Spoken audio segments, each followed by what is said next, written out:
Welcome back to my channel Vasumathi kitchen. So 2 days నుంచి రాలేదు కదా, సో కొద్దిగా బిజీ ఉండే అండి.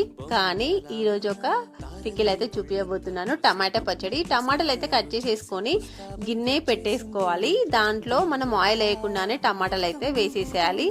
ఇంకా మూత పెట్టి సిమ్లో అయితే ఉడకనివ్వాలండి. ఇంకేమీ అవసరం లేదు. తర్వాతకి అయితే పచ్చిమిర్చిని మనము కట్ చేసేసుకొని మిక్సీలో అయితే జీలకర్ర, కొద్దిగా వెల్లుల్లి రెబ్బలు, సాల్ట్ అయితే వేసి మనం పేస్ట్లా చేసుకొని ఆ టమాటా దాంట్లో కలిపేసేసుకోవాలి. అలా ఒక 15 minutes కుక్ అవ్వనివ్వాలండి. స్మాష్ అయిపోతుంది మొత్తము టమాటో పికిల్.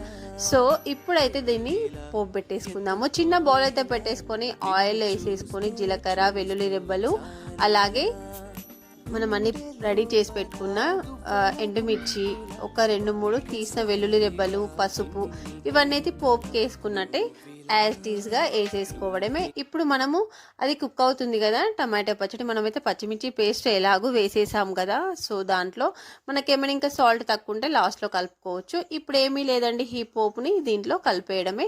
దీంట్లో కలిపేసిన తర్వాతకి ఒక 10 minutes సిమ్లో అయితే ఉడకనివ్వాలి. ఇంకేమైనా మనకు టమాటాలు ఉడకనివి కూడా చాలా మంచిగా ఉడికిపోవాలి అన్నట్టు. ఇది ఇంకా రోటీలోకి కానీ రొట్టెలోకి కానీ ఇంకా చాలా బాగుంటుంది.